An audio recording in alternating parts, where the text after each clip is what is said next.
It is time, Detroit Tiger fans, for that time of year again. Baseball is back. Opening day is tomorrow. The Astros and the Rangers kick everything off with opening night at 8 o'clock when the first pitch of the MLB season will be thrown. And that means it's time for my first series preview of the 2013 baseball season.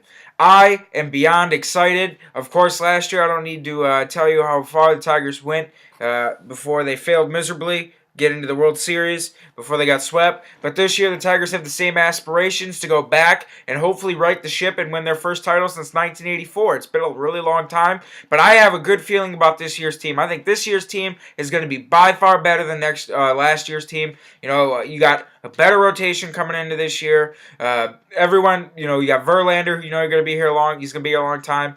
Sanchez is here a whole year. Fister, hopefully he stays healthy and he just is as dominant as he was in the second half. Hopefully Scherzer isn't Jekyll and Hyde this year. And Porcello looks like he's bound to have a breakout year. And then the offense. You're adding back Victor Martinez with 330 in his last full healthy season.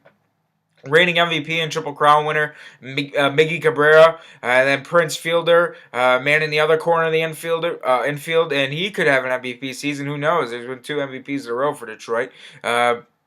And then you have Omar Infante for a full season, so don't got to worry about second base. The outfield's looking good. You got added Torrey Hunter, got rid of Delman Young. Austin Jackson had a great year, hit 300.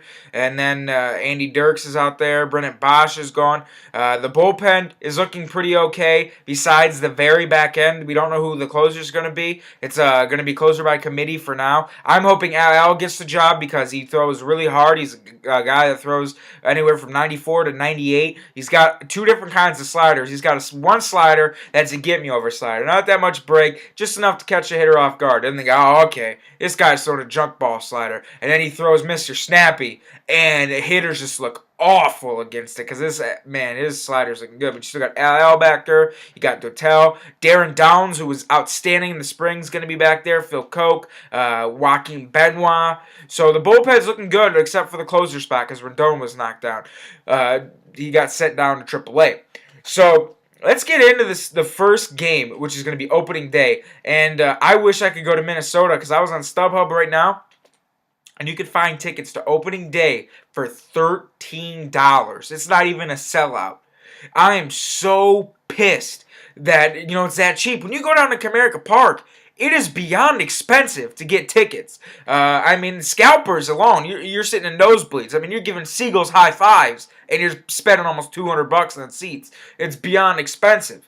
Even standing room was like $175, but I'm not spending that much. I'd rather sit on my friggin' bed back here and watch it, which I'm gonna do. So, first game of the year is going to be the newly extended and well-paid Justin Verlander going up against Vance Worley. Worley was one of the many acquisitions that the Twins had this offseason trying to build back up their pitching staff. And Worley was pretty good with the Phillies the last few years. And, of course, Verlander last year against the Red Sox at opening day at Comerica Park, he almost went complete game not shutout, but a complete game.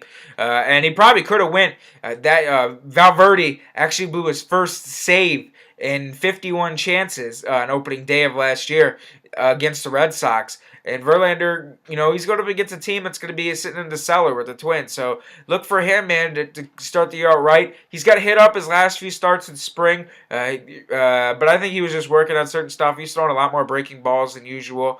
So don't look too much into spring. I think Verlander's going to come out dealing, show why he's been the best pitcher in baseball the last 2 years, and why he got that extension.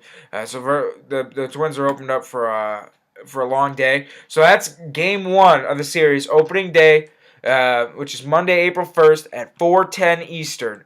So weird, odd start time for opening day. Normally it's a 1:05 start, but whatever. Oh, it's because I know another reason why, because they're in Central Time too.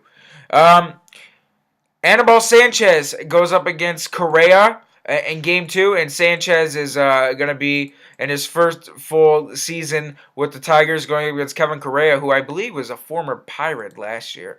And It should be a good game. It's kind of weird to see Sanchez in the 2 spot. I think Leland right now, this isn't going to be the permanent rotation. I think eventually Scherzer or Fister will get bumped up to 2, and Sanchez will get pushed down to 4, and Porcello will be 5.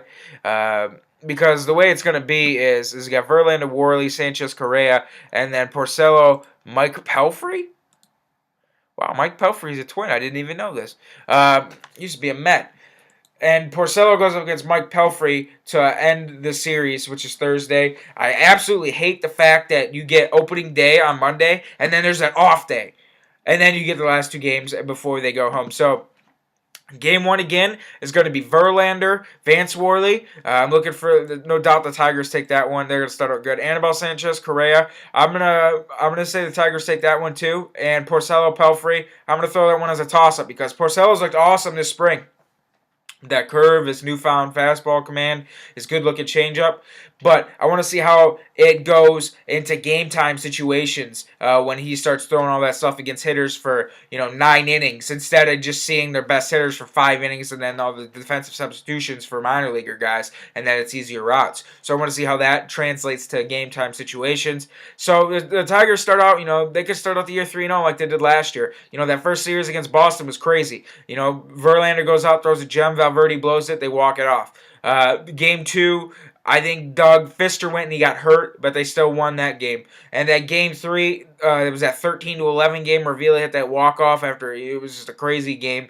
After the Tigers were down a few runs, Miggy homered in that game. Game 2 was an absolute laugher. I remember that because the Tigers absolutely blew out Josh Beckett. Miggy and Prince each had 2 home runs. It was an awesome game. So I'm really excited for it. I'm so glad baseball's back. I mean, it's been so tedious trying to find stuff to do in between. I've been doing nothing but watching movies and just work and all that other BS. But now baseball's back. I got something to fill my time again with besides going to work, and I'm just happy. I'm ecstatic that it's back. This is like my Christmas Eve. I'm gonna have a hard time sleeping tonight just knowing that tomorrow is when the season officially begins. It's a fresh, clean slate, and hopefully this time the Tigers end it with a World Series and not being embarrassed in 4 games. So that's all I got for you guys today. Don't forget to comment, subscribe, follow me on Twitter, and tell me how you feel. Are you excited for the Tiger season? How excited are you for baseball? Because it's back, guys. So my next video will be to recap the series, and we get to go head home to face the Yankees at Comerica Park. Have a good one, guys.